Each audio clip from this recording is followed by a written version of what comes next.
Did you know that the connective tissue in your body, your fascia, not only supports movement and stability, but it also holds the stories of our lives and can influence a baby's position during pregnancy? What if understanding fascia could transform the way you support your pregnant and postpartum clients? Tune in to today's episode to discover how this incredible system impacts everything from cellular communication to birth outcomes. Hello, friends. This is Lynn Schulte, and you are listening to the Birth Healing Summit podcast. We are here for meaningful conversations that will transform the way you work with pregnant and postpartum clients. Whether it is a new perspective, tool, or technique, you'll be able to implement it into your practice today. I invite you to sit back, listen with an open mind, and grab the golden nugget today's guest has to offer. Now let's get started.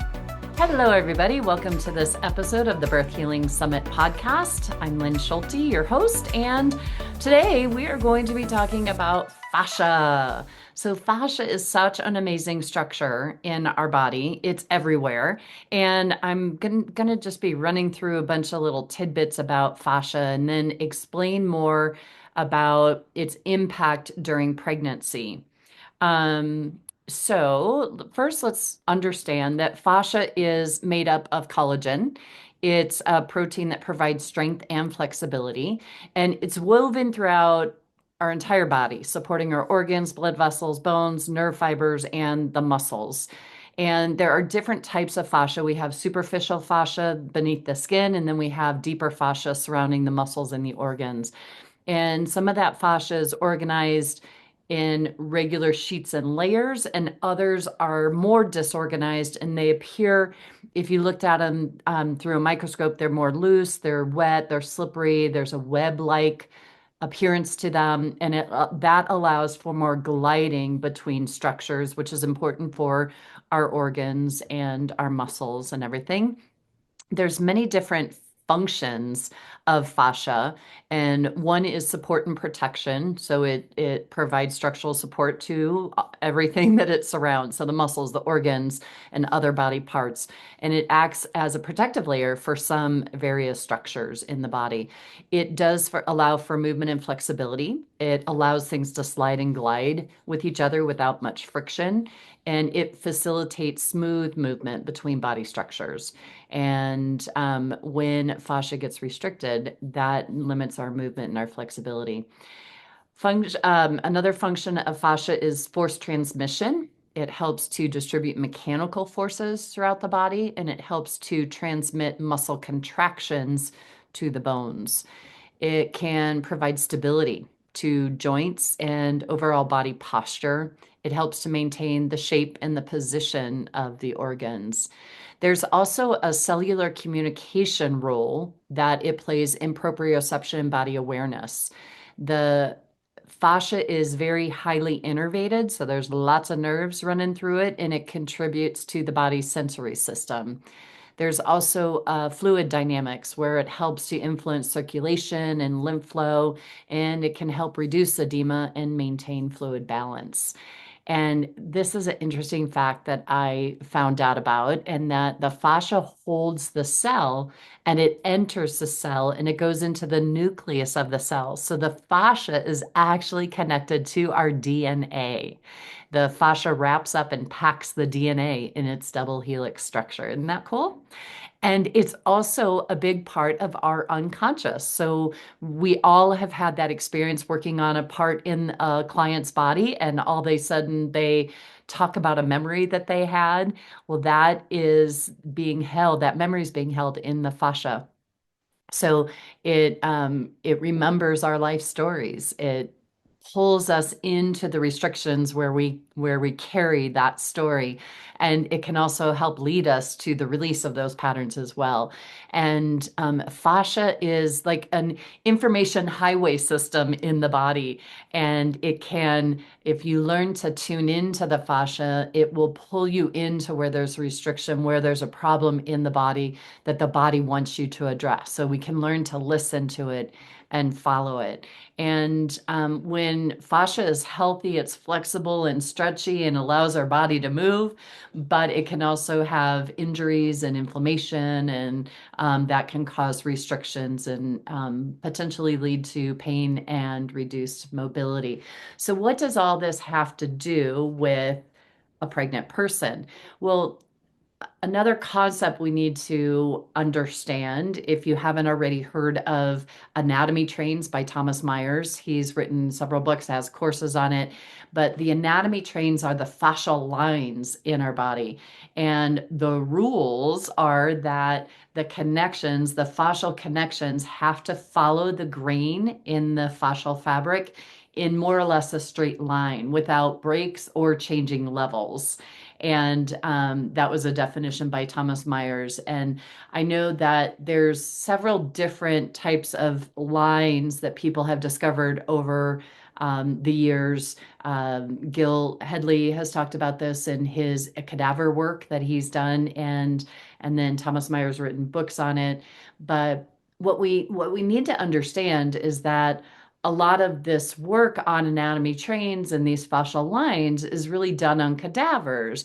And the MRI studies that we are doing of live tissue shows that it's very, very different from cadaver lab tissue. So what's really happening in a live body is very different than what we are seeing in our cadavers. And because it's not alive anymore. And so when understanding that. So I don't know if we truly have a complete picture of everything that the fascia does do for our body. But I love the expansion of that knowledge. If you've taken myofascial release with John Barnes, there's a lot of unwinding of the body as you tune into that fascial ability of the body to lead you and guide you. The body is unwinding that fascia. Such a fun way to work with the body. But when it comes to pregnant people, there's really not that much research done and on the pregnant body. And so we are assuming that the same principles apply, but there are a lot of different changes that we know are happening in the body. And so I want us to become aware of the connections. I'm just going to talk about some of the different lines that are important, especially for pregnancy. But we have the deep posterior line that runs from our calcaneus up through hamstrings into ischial tuberosity, crosses into the sacrum, and then goes up to our paraspinals, all the way up to our occiput. Well, that fascial line is really important for birth because of the contact of the sacrotuberous ligament. And then there's a crisscross anterior line that goes from the ribs across the hips down the IT band.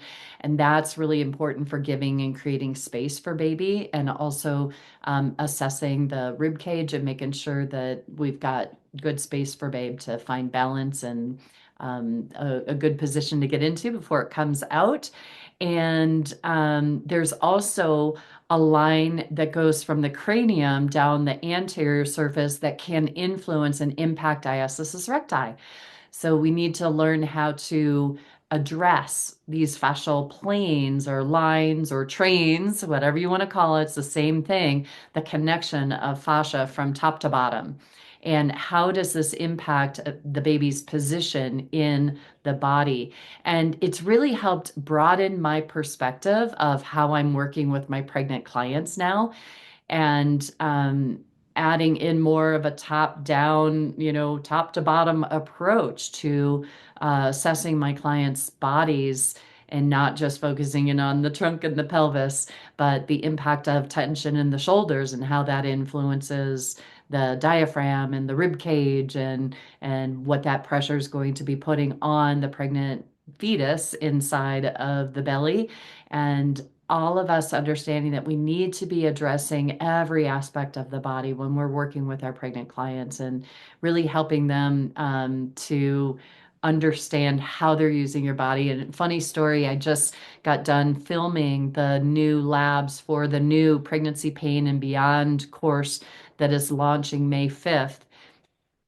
The doors will open May 5th. We'll start the program May 19th, and it'll be a cohort done online, a group going through the course together.